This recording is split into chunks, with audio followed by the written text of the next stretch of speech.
You're listening to the Look Great Naked podcast. I'm your host, Eric Bach. This is the podcast for men and women who want to look great naked without living in the gym. If that sounds like you, then you're in the right place. Let's dive in. Hey, welcome to the Look Great Naked podcast. I am your host, Eric Bach. If you're tuning in on YouTube, make sure to hit subscribe. And if you are checking us out on iTunes, on Spotify, please do us a favor, drop us a 5-star review, because today I'm going to have a wide-ranging conversation with my special guest and friend, Allie Gilbert, a men's health expert. You see, there has been a war on men's health, and sperm production has decreased 59% since the 70s. Low testosterone? Well, testosterone levels have been decreasing 1% since 1982, and that's adjusted for age. And today, we're seeing more men suffer from depression, low muscle mass, high body fat, and frankly, a lack of motivation, which is preventing men from looking, feeling, and performing their best. And in today's conversation, Allie and I are going to be breaking down some walls. We're going to be talking about building biceps, building better boners, and optimizing testosterone. So you are not going to want to miss this episode.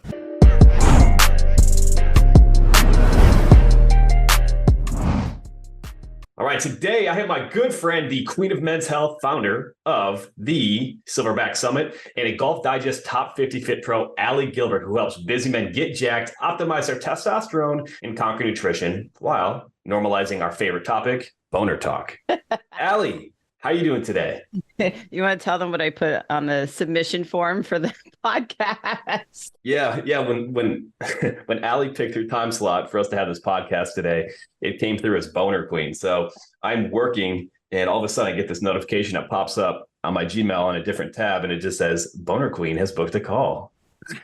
And anyway, very exciting times, and I'm definitely excited for us to be here. So, Allie, got to know, what led you into the fitness industry, and more specifically, how do you become an advocate for men's health, especially in a field that is very male dominant? Yeah, so I love that question. I always wanted to be in the fitness industry, and I always tell people that, like, in high school, I competed as a cyclist, and I was like, I want to work with cyclists and do like clinical ex-phys, which is like the most boring shit on the planet once you get to college, because you get to college, and I majored in exercise science, and I was like, okay, this is awful. And I remember one of my classes was strength and conditioning lab, where we had to teach people how to bench press. Basically, I was like, yeah, college is awesome. Like, this is amazing. And I was like, this is way more fun. I want to work with athletes. And of course, back then, like, I graduated in 2003, there was really zero money, especially like for women in strength conditioning. So I was like, cool, kind of need to like pay the bills. So I started training at a commercial gym in my hometown of Greenwich, Connecticut. And that town's very wealthy. And obviously, everyone wants to work with athletes, right? And so I was like, you know what? I have a lot of guys that play golf. Maybe I'll learn how to play golf and like learn about golf, because I played soccer in college. I didn't know anything about golf. And so I found the Titleist Performance Institute, which is like a golf fitness certification. And I was like, I would do that. That's my new thing. So went all in on that, and all guys sought out golf fitness, no women. So my entire clientele was dudes. And that's like they're type A, like they're just like athletes, because golf is a sport, but they could afford to train. And I was like, all right, this is awesome. When you get all men as a clientele and they start asking questions about like nutrition and hormones and stuff, because they won't go to the fucking doctor, I'm like, okay, no one's handling this. I think I'll handle this. And so I learned everything I could about men's hormones and just like the nature of the psychology of guys. I'm very much like a tomboy, so I already had that going for me. So it's very easy for me to kind of get along and like bro out with guys and stuff like that. And so here we are, where I just went all in on the men's health thing. And now I have cool friends like you, and we can talk about this stuff. And I think, obviously men's health as a field has changed dramatically for the good and the bad. And we can get into that later. But I think being in this field, even though there's a lot of guys in it, I think being a female helps provide like a safe, less awkward space for guys to talk about the really sensitive shit, where they're like, all right, cool. It's not a pride thing. She's not my wife nagging me to go to the doctor. She's a woman who's recognizing like, hey, if you have sexual performance issues and you're only 29, that's actually common, may not be normal, but it's okay to talk to her about it. So here we Yeah, are. definitely. Well, I'd love to hear it that you got involved working specifically as an advocate for men's health, because it's just kind of a natural segue in terms of the people that you tended to attract into your business. And I think that's such an important component. And you told yourself, hey, if these are the types of people that, are being interested in my business and what I offer, I need to learn a bit more about the things that they're interested in. And not that I really mean to pivot into like a business lesson here, but that's such an essential component to being able to attract the people that you want, whether it be directly into business or any other area of life, right? People tend to collaborate with those who hire those, work with those who have similar interests. And it reminds me of something similar in my business when I first got started, and kind of finding out who was being attracted into my business and picking up these different hobbies and getting to learn more. And that's how we build a really expansive network and expand our boundaries, right? I think a lot of people jump into a field, specifically health and performance, and think, I just want to work with this one type of person, versus just getting out there and getting a wealth of experience with different people and then seeing what piques your interest and then going in a little bit further. And I think as a coach, what that allows you to do is build such a great baseline of knowledge and learn to communicate with so many different people. And specifically as it comes to being an advocate for men's health, as you mentioned, there's a lot for men, a lot of pride, a lot of barriers, a lot of times that they do not want to talk about these different aspects because inherently they view it as a potential reflection or judgment of their manhood. And that's a very uncomfortable thing for many men to do. They just like to bury stuff and then just go 1,000 miles an hour in one direction until shit hits the fan, right?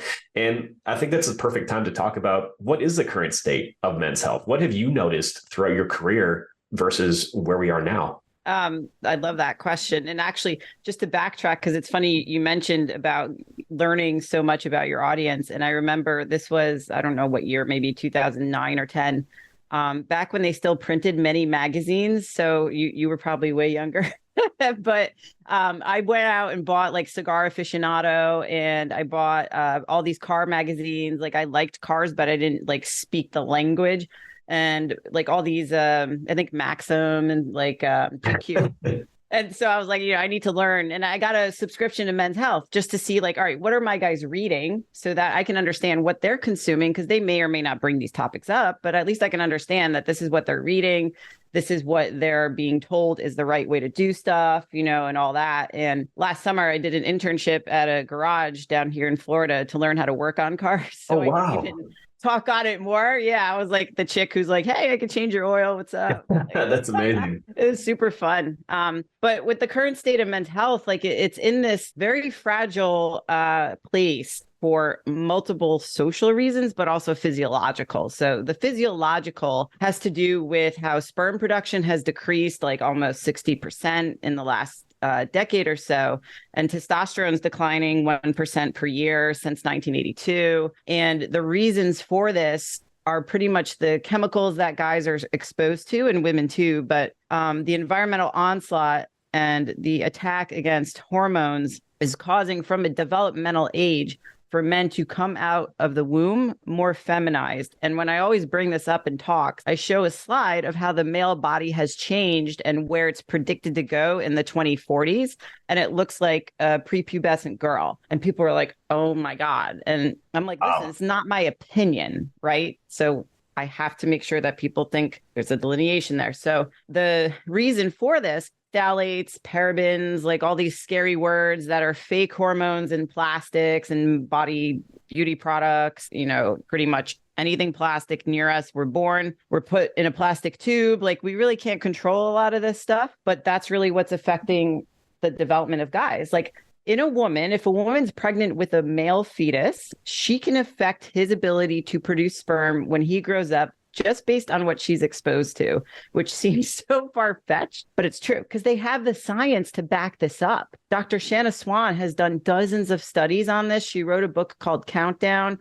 If you guys haven't gotten that or heard her, you can listen to her on Joe Rogan. It's kind of like the Cliff Notes version of the book, but it is literally fascinating to the point where you're like, oh my God, if this is the direction we're headed, it's pretty scary. And so she highlights how this is affecting both men and women from a fertility aspect, but that it is true that in utero, there is a reason that people can be developed more feminized. And that means maybe one testicle, one ovary, or they haven't been exposed to as much testosterone in the womb. One of the best analogies I like to use is talking about the taint, which again, another good subject, right? Or grundle or gooch, whatever you want to call it. That distance, which is from the ball sack to the anus, should be pretty long in men.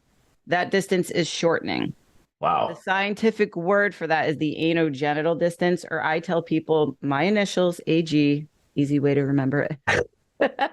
Every time I think about a taint now, it's going to be thanks, Allie. AG. Yeah. I mean, listen, people already send me penis memes all day. Like, might as well not stop there and just go on with the taint stuff too. But that's like a true thing. It's like, oh, okay, that makes sense because it's shorter in women and now it's getting shorter in guys.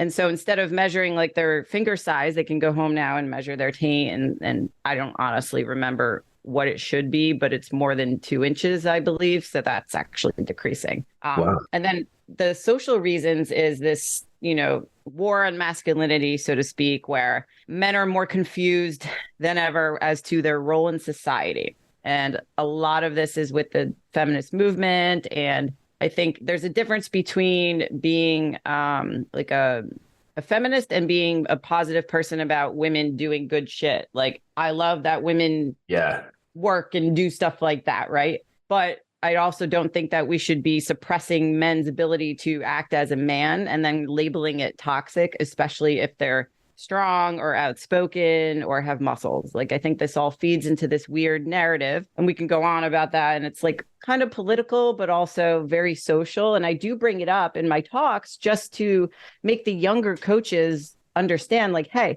chivalry is still appreciated. Don't fear complimenting someone for being labeled as something you're not. There's still like kind of tiptoeing around stuff. Like, I don't know if you've noticed that with your colleagues and clients, but like guys kind of don't know what to say or when. Yeah, definitely.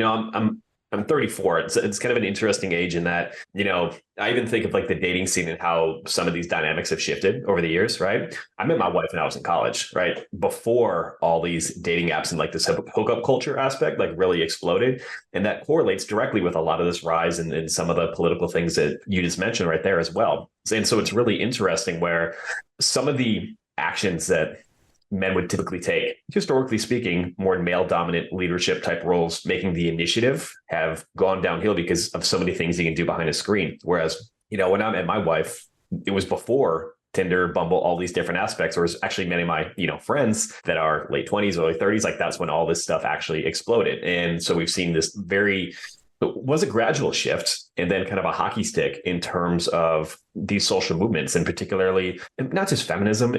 It's not that like feminism is inherently anti-female, but there's a lot of anti-male sentiment towards aspects of it, which make it really difficult for men to know how to react.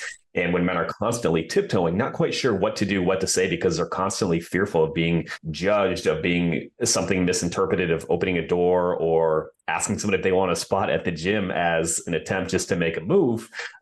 All these small little micro habits lead to macro shifts in the way that men perform. And so when you take that along with some of the physiological changes that you're mentioning here, it creates a really interesting dynamic that has seemingly really shifted to me since 2011, 2010, like sometime in that time frame where many men are confused. Like, how do I act? What is going on? Can I actually push towards some of these masculine traits without there being a toxic aura around me, so to speak? And it leaves many people confused. And so what are you seeing now then in terms of men, like some more signs of low testosterone, a lack of drive? What are you seeing across the board?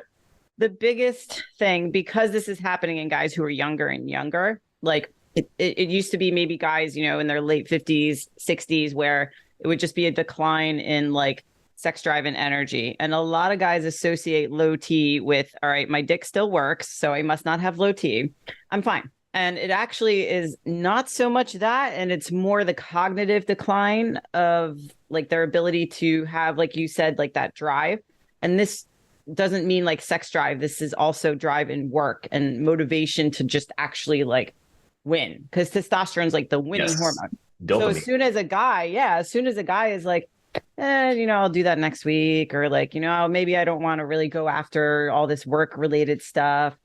That's kind of the early sign, but then they think they're depressed. And so then that's this overall like apathetic attitude that they're never going to really associate to low T because their sex drive might be fine. So I always say that like as soon as you start to understand how powerful testosterone is related to like the your brain and how it's really the basis behind how men think and how they can get stuff done, then it makes sense where, okay, it starts with that. It starts with the motivation and then the fatigue and being lethargic and maybe like an inability to gain muscle. And I say that delicately because people think they should be able to rapidly gain it, but we're talking like on actual muscle, like maybe not have fat storage where they used to and all of that. And then maybe, yes, some sexual performance issues because testosterone can be part of that, but it's not the glaring thing. I think more in the younger guys because they're so stressed out, because we're just, bombarded with technology and screens and all this stuff all day long, that their body's not like, oh yeah, let's procreate. Their body's like, I need to like keep you alive. Yes. I don't know about you, but a lot of my guys, they undereat. Women get pegged with that, but men, huge. Yes, definitely. I had a conversation with a client on this yesterday, and he's like, Eric, when can we cut? Summer's around the corner. I'm like, yeah, you've been dramatically undereating for years right now. Like we have to ramp your body up because there's nowhere to go. Right. There's nothing that we can do here. And if we take your calories too low, when they've been low consistently, not only are you going to lose the muscle we just spent the last 4 months building, but you're going to be right back at square one with less energy, less sex drive, and all these other aspects of it. And what I really like that you covered there, Ali, was many times there's a stigma that, for example, testosterone, TRT, comes down to when a guy is all of a sudden like, you know what? Yeah, my sex drive is down. I can't get a boner anymore. I must be low T. Well, the first sign is often that lack of drive, that lack of motivation, and unwillingness to push towards the big goals that you have. And there's this huge connection between dopamine and testosterone levels, right? And I've definitely noticed specifically over the years where men are just tending to be a little bit more apathetic. They are, and some of this can be with some of the social constructs. They're not quite sure how they should act. There isn't necessarily the kind of pressure of like the man is to be the primary breadwinner aspect of it. And all of these things just kind of create somewhat of a crisis for men's health right now, where it's not just sexual function, muscle, so on and so forth, but it's like, where's my place in society? What am I supposed to be doing right now? Am I allowed to make this decision, or do I need to always have a conversation about it? Can I push hard towards this, or should I be wary of the judgment of others if I'm a disappointment because something doesn't work the way that I want it? And I see so many men operate in this mindset that it prevents them from not only accomplishing what they want physically, but personally and professionally, and they suffer in silence to the point where they just repress until they feel like they hit rock bottom, right? And then it's like, now I need to do something, versus proactively looking at some of the other aspects that could be related to low testosterone, aka cognitive function, and proactively preventing these things from happening through making the right lifestyle changes on the front end. Is that something that you've seen as well? Just like this whole, I mean, it's a snowball going downhill. It totally, like you hit the nail on the head. And I actually was talking with our mutual friend, Jay Ferrugia, yesterday about this when it comes to business owners and male entrepreneurs and how isolated they feel. Because if you're among, like your local friends and stuff, and you're trying to change stuff for the better, you likely are around people who get triggered and are insecure that you're doing things that they can't do. So they make you feel wrong for wanting to either do more in a better way, or even, like you said before, TRT. Like there's this social stigma around TRT. So can't be low testosterone because that's bad and that's steroids. And your people around you might tell you that. And it's preparing to kind of learn the difference between, is this a self-limiting belief because the people around you made you feel that way? Or is this truly how you feel? And that was kind of mind-blowing because a lot of guys do suffer with this. I know you have these conversations with guys that they don't have with anybody else, because they're just like, you're kind of like my people. You're somebody that makes me feel safe and makes me feel like, all right, I can do this. They feel good talking to people like you and myself. Or when you're in a room with other entrepreneurs or at a mastermind or stuff like that, that's why people seek that type of community. So that kind of peer pressure, it's not just like, oh, bro, you can have one drink. It's like, what are you doing? Why would you do that? You don't need that. Like all of that is kind of positioning them in a way where you said they have no clue what the fuck to do. Like, do I take a step? Do I do this? Like, what do I do? So I see that, all the time. They're just paralyzed. And then they do nothing because then they overthink and all of that. So and I notice it more, especially as men are becoming, fathers entering their 30s. Again, I just turned 34, so it's like I see some of these interesting dynamics in different age brackets, which I'm sure you have observed as well, where especially as a man, as you start to take on maybe different responsibilities, if you're taking on a business, if you are having a young family, where it's like no longer do you put yourself and some of your goals primarily driven. And, depending what you believe, I believe a lot of men are driven primarily by purpose and freedom first. And without that, they kind of wallow and are unsure of what they should do. And so pretty soon you have these guys who are unsure of what their purpose is, whether they should actually push for it. We take this physiological, onslaught of all these different, chemicals and things that are impairing testosterone levels from before birth, and you combine that with some of these society-wide changes, and you have men that all of a sudden are no longer at their quote unquote physiological peak, and then they are isolated. And it just creates a very difficult place for men to know what to do, how to react. There's a negative stigma around testosterone, whereas, testosterone's dangerous. It's going to make you go ballistic and be violent.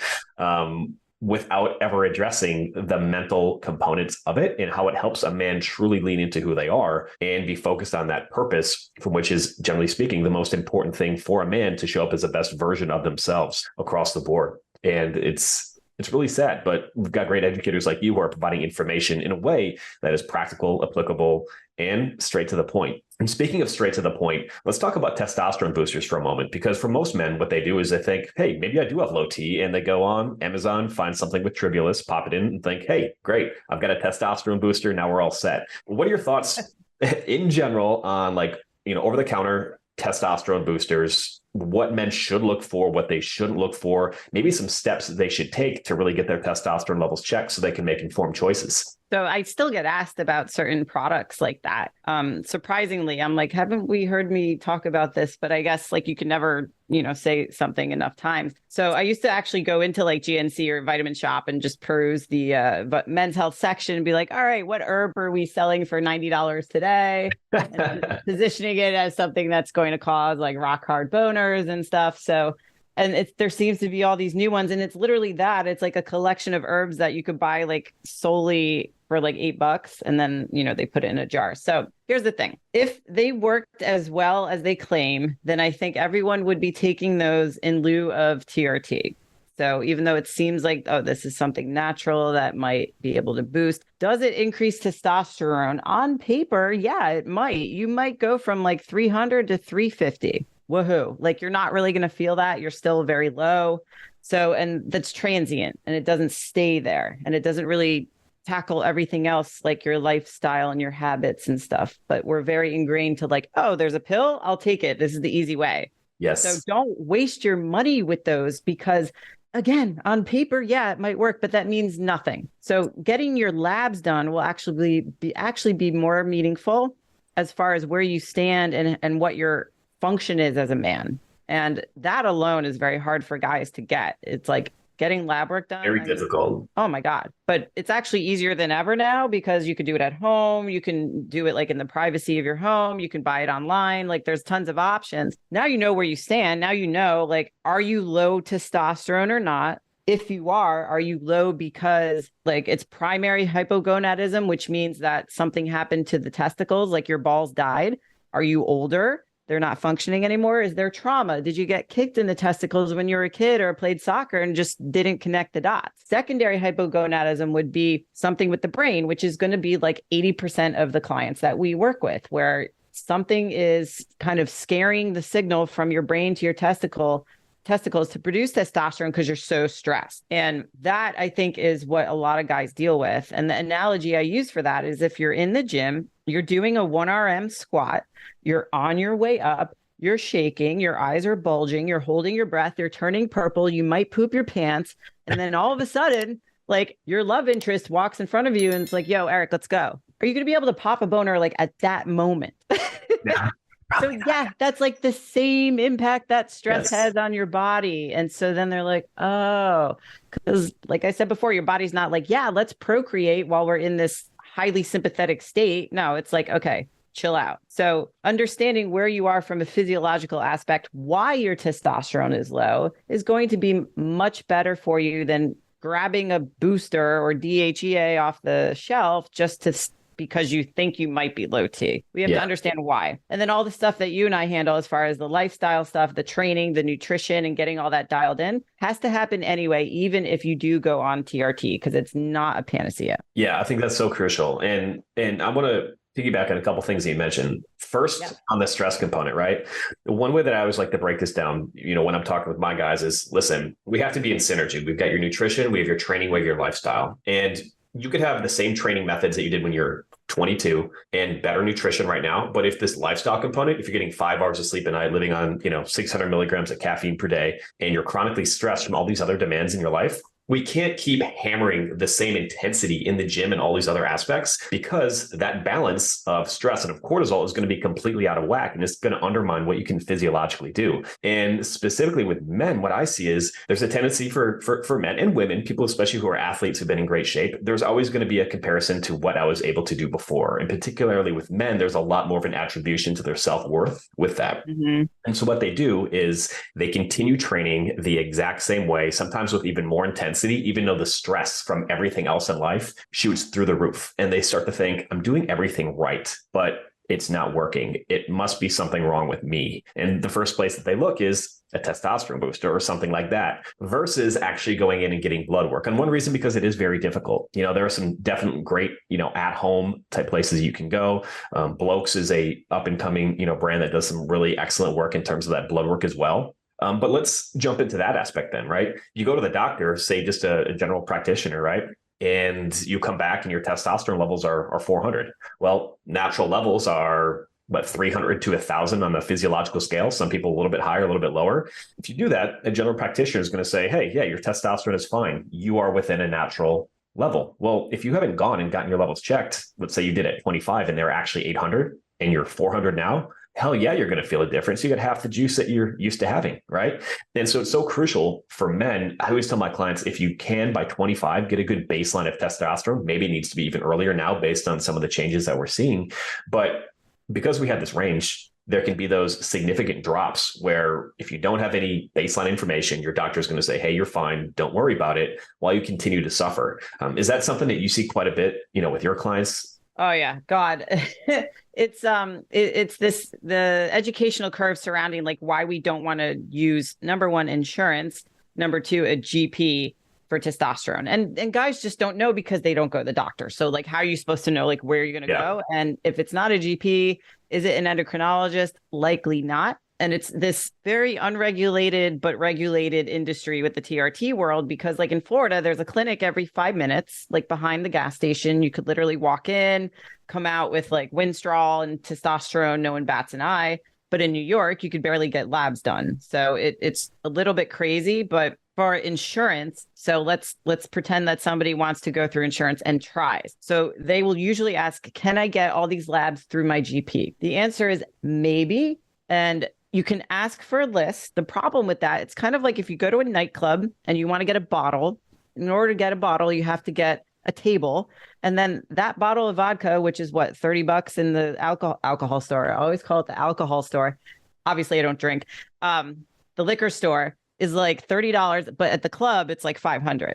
Yeah. It's the same with lab work. So your insurance company would be like, cool, testosterone's like a $25 test. We're going to make it $300. And so you can get a surprise bill in the mail, which I have seen from whatever lab for like 12 grand, 1,200 to like 3,500 for no reason. Absolutely no reason. Yeah. That's why paying out of pocket and knowing this is all you're going to pay is a fantastic thing. Second reason you don't want to go through insurance needs you to qualify for TRT. That qualification means you have to be under 300 twice in a row. Guys feel like shit at 400, 500, like it doesn't matter. So now you have to further your health through the floor to be able to qualify for this unregulated, regulated system. It's ridiculous. So you want to go to somebody who specializes in hormone replacement, who has done this for years, because your GP likely does not specialize it nor deal with only HRT all day, and go to a competent practitioner who's going to ask you all the questions about your lifestyle and do the right labs, and then help you decide if you're a candidate and then move forward with the right thing, not some cookie cutter where you go out the door and you're taking 9 things just because it costs a lot of money. Yeah. I mean, you just broke that down so perfectly that I have nothing to add on that. And so let's say we have somebody who is, they do have low testosterone. They want to look at going into TRT. What are some of the key lifestyle components that you would recommend that they make, whether they're going on TRT or not, but that they need to reinforce in order to support healthy hormone function? So my kind of rule generally, if they're over 20% body fat, that has to be handled, because that's an inflammatory state. So body fat is the most inflammatory tissue. So literally, if you have too much of it, your body now is like fighting against you. And then you want to add a hormone that your body does not want to produce into your body. Not a good scene. And when I say not a good scene, you may experience side effects such as like moodiness and water retention and things that guys think is estrogen related, but it's actually androgen related. Maybe some anxiety. They just won't feel as good as somebody should when they're leaner. That has to be addressed. You don't just inject tea and then the fat melts off. We all wish that happened, but it doesn't. I have guys that train still who are on TRT in order to look the way they do. I know it's shocking that you actually have to do the work, but yeah, a lot of guys think like, sit and inject steroids and then boom. Voila. Yeah. So that number one, like, let's get any insulin resistance handled. Let's get body fat handled, because that's pretty easy from our point of view. Yes. Then once we get to a certain standpoint of leanness, for me, it's around 15%, which I think guys do well at. Then we can address, maybe we don't have enough muscle, because as you know, every guy goes through that cycle. They get leaner and they're like, oh, now I'm small. Yep. Well, we have to get lean in order to build muscle. So let's address that. And then their sleep is going to be huge. And if you're overweight, you probably have some sort of sleep apnea, which is directly correlated with low T, or if you snore. So let's handle that. And that can be handled with changing your circadian rhythm by getting light exposure. All things that, Eric, you and I know are simple, but no one wants to do. But we have to talk to the guys about this. And then their nutrition. If your nutrition's a hot mess, testosterone's not going to make it less of a hot mess. Like, it doesn't change the chemical structure of crap once you consume it if you have TRT in your body. So we definitely have to address those things. Yeah. Exercise.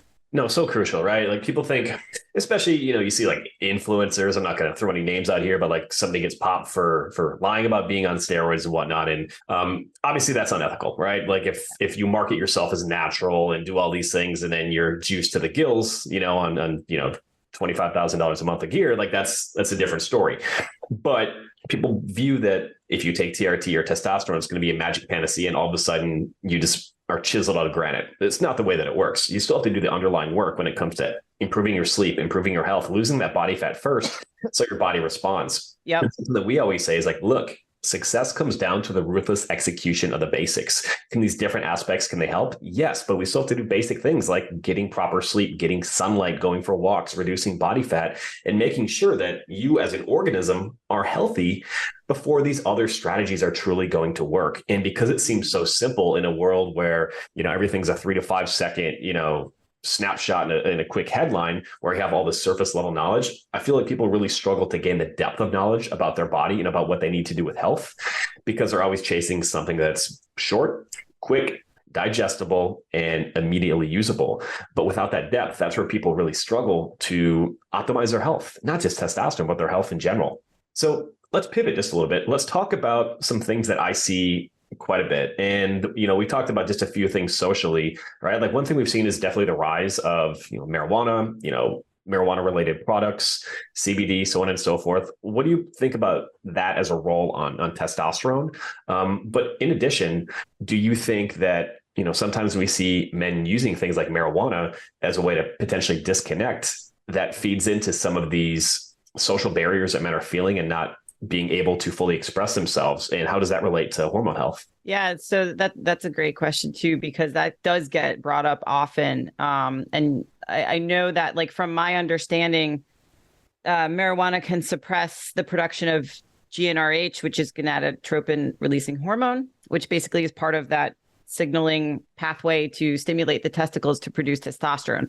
So that suppression can also increase prolactin, which is like more of, in men, it works as a stress hormone, we think, because guys who are like stressed out of their gourd tend to produce more prolactin. It's kind of a weird thing. My colleague Dave Lee is really very well versed in that whole process. And he's the one who told me, like, I think it works as stress hormone. And I'm like, interesting. And he explained why.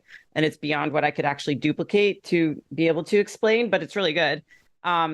So I think chronic, and that's chronic use. That's not like, you know, once in a while having it just to calm down. Because I have trained record executives that smoked all day, every day. They had gynecomastia, they had osteoporosis. Like, it was not good health wise. And this is not true for CBD. This is not true for any type of CBD product. And I think smoking was the worst. And then obviously anything else that contains that THC was a part of that. So I don't know the answer as to how much is too much, because I always get asked that. And I think it could be contextual depending on the person as well. But that is a big thing, because I do think that CBD in itself can be extremely helpful for, so many things, like from autoimmune to anxiety to being able to calm somebody down to healing, stuff like that. And there's all these different forms. I'm not a CBD expert, so I can't go into the different forms, but I do think it's done a lot of great things for guys, especially if they have anxiety. A lot of guys have anxiety and don't really know how to handle it, or don't have an outlet for that isn't detrimental, like drugs and alcohol. So I think that this provides more of a safer alternative to that. I forgot the other question. No, I agree with you 100%. You know, I do think that we've seen obviously an increase in marijuana use and in products, and we're talking about THC and CBD here. Yep. And, you know, yeah, I mean, I think that there are definite some benefits, especially with CBD. And again, we're not getting into a full-fledged discussion on the efficacy of marijuana, because that's not either one of our, you know, levels of expertise. However, like what I see in clients is, like anything else, if you use it in small doses and strategically, it can be beneficial in terms of stress reduction. What I am seeing is more and more people use it chronically and habitually, with a lot of it to numb out, to disconnect, to relax a little bit more. And then when they come through with the body composition aspects and an inability to regulate stress in any other way, then it becomes an issue. And so, like, I find that aspect very interesting, particularly when you mention how it may affect overall testosterone production release. So it's kind of one of those things where we're seeing somewhat of a shift in terms of society-wide acceptance towards a substance, and finding out like what is going to be an applicable usage for it, both in terms of a medical aspect, but how much is too much, right? And then with alcohol, listen, you know, we've all seen studies across the board where red wine is good for you, but it is very clear now with all the research that any amount of alcohol is not necessarily going to support you. And specifically with testosterone, there can be some huge detriments. Can you speak a little bit to that? With testosterone and alcohol? Yeah. Yeah. So it can like inherently lower testosterone, because it messes with all hormones. But the biggest thing is like it disrupts your sleep. And that's kind of like the most basic, like, duh. But a lot of guys are like, you know, or even people in general, well, alcohol helps me sleep. And I'm like, no, it helps you pass out. Yeah. But if you look at, like, if you wear an Oura ring or anything and you look at your data the next day from sleeping when you drink, it's not good. So save it for, like, you know, events or stuff where it's a special occasion. I get it. Like I drank every weekend in my 20s. I partied hard, blah, blah, blah. I feel like crap if I drink. Like, I'd rather get up early, get a good lift in, like, you know, not have to spend the entire day just trying to feel functional. And guys think that there's a way to get away with a minimal amount, especially for body composition change. Oh my God. There's like, because I don't know what influencers are like, oh, moderation, you know, you can still have alcohol and have abs and stuff like that. And I'm just like, okay, maybe, but like, depending on the goal. If you want to be, you know, 18% body fat, sure, you can probably get away with a drink once a week or whatever. If you want like dick skin and you want to go like single digit body fat, like, yeah, not happening. So that is something that guys have trouble with grasping. And I'm like, it's literally toxic. Like, this is a toxic substance that when you ingest, your body is like, oh shit, this is toxic. I have to metabolize this first. So if you eat anything with it, well, that gets put over here and gets stored because your body's like, yeah, I got to get rid of this toxic thing. And my voice is cracking because I was sick last week, not from Trent, I swear. So your body's taking all this toxic stuff in, and it actually has calories. So it uses that because it's very quick energy. So I think also because it reduces inhibition, maybe the food choices are not going to be the best either. And it's just a hot mess. And then the next day you're dehydrated. You put yourself at risk for injury if you try to go to the gym and, quote, burn it all off. It just does nothing good. I don't see anything good happen from chronic alcohol. And then they'll say, well, I'm not an alcoholic. And there's a social alcoholism that does occur where if it's like on the weekends. Yeah. We had a client ask that question. He's like, well, on the weekends, I'd like to have 1 or 2 drinks. And, Ryan's primarily coaching him. And Ryan's like, dude, would you start a road trip with your car half full of gas, oil let out, air out of the tires, just like, 20 PSI, and then start like that? That's what you're doing to your fat loss journey. And he's like 28% body fat. Yeah. He was like, thank you for that, punch in the gut. He needed that. But it's so true. Like, why would you start your journey of health already with the service light on, Yeah, definitely. I always say, listen, I drink socially, but honestly, it's not going to serve you, right? So objectively speaking, if you're going to have a drink, yes, there are certain strategies that you can use. It can be beneficial to help limit some of the quote unquote damage, but in no way is it going to help you get closer to your goals. And the best solution is going to be none.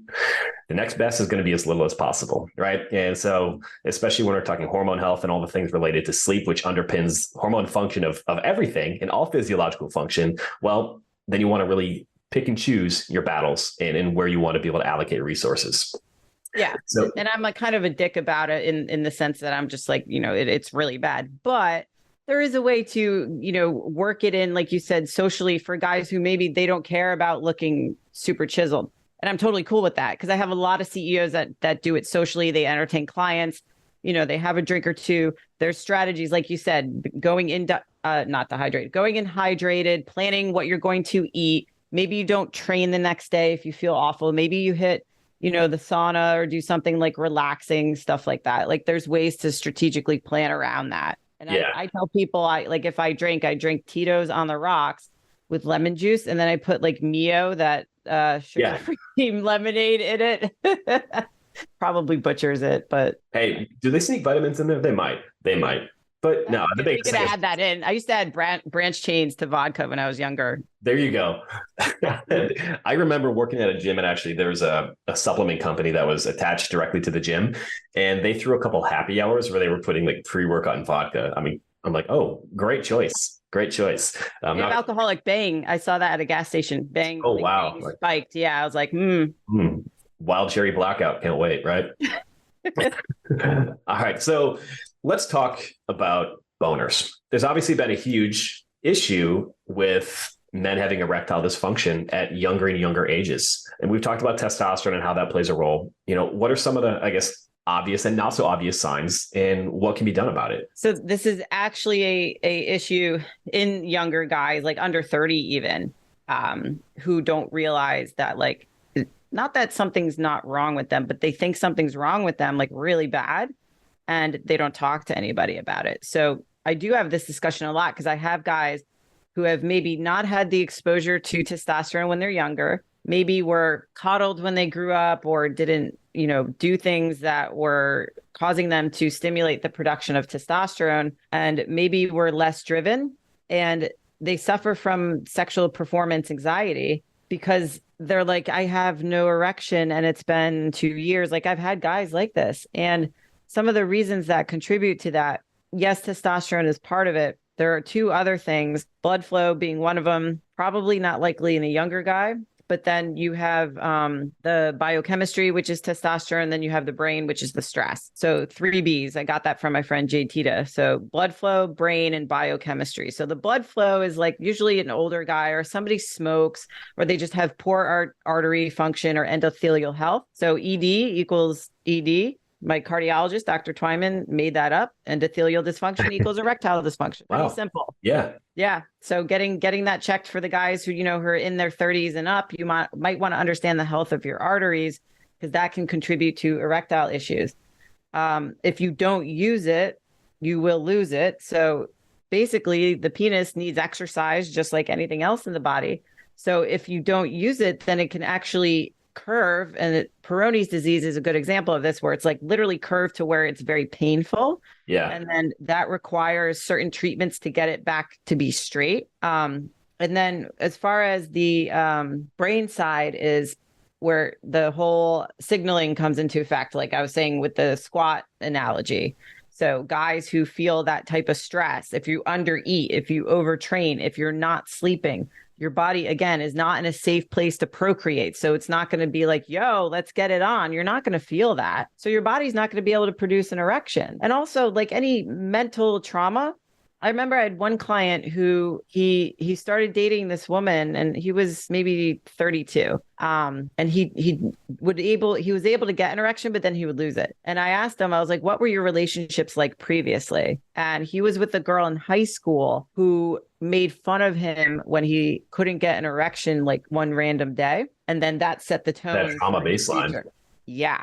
And I was like, have you ever confronted this? And he was like, I never even thought that it was connected. And I was like, that's a big thing. And guys don't realize that. Like when you're in high school, oh my God, that's, I think, like our worst nightmare. Right. Like, your guy's worst nightmare, but like anything, sexual that goes sideways is like not a good time when you're in high school. So definitely, obviously that's going to affect you when you're older. Like we all have our childhood trauma. Or if you saw like, if your parents were divorced, or maybe you just witnessed a very bad relationship growing up, that could be your view on sex. Porn usage is a big one too. Yeah. Guys who watch porn, it's constantly stimulating dopamine. And then that eventually gets old to where you need something really crazy in order to get off. And then they transition to the real world and they're like, oh, this is not what sex is supposed to be. It's supposed to be this, crazy BDSM or whatever they watch. And then they can't get an erection because it's just not stimulating enough for them. So there's a lot of studies on that. Actually, it goes pretty deep. Yeah. I mean, so again, there's both a physiological component, some society-wise acceptance of different things. And then of course we get deep in terms of past memories, past trauma. And all of these things are often what men just tend to bury. Think, whatever, I'm just going to keep going through this a little bit, not sure what my role is. These things aren't, normal for men to talk about. And that leads to the next point of social connection. How important is that for men? Not just from a sexual health component, but obviously just from a health perspective in general. I think it's actually more warranted than ever and craved, especially post-pandemic, because 2020, all the introverts like rejoiced, and everyone was like so thrilled to not have to like go out and fly and do all the shit. And obviously that got old very fast, but we kind of lost the ability to communicate and connect. And I think having community is so big for guys because, like we were talking about earlier, if you're, starting your own business, or you're in your own business, or you're just not around others who have the same mind as you as far as like drive and, wanting to conquer. Some people are very complacent and just want to work 9 to 5. That's fine. I don't judge them. But there are guys who want more and they aspire for more, and they need to be around others who are like that. And then building those relationships, leading to, like you said, a powerful network.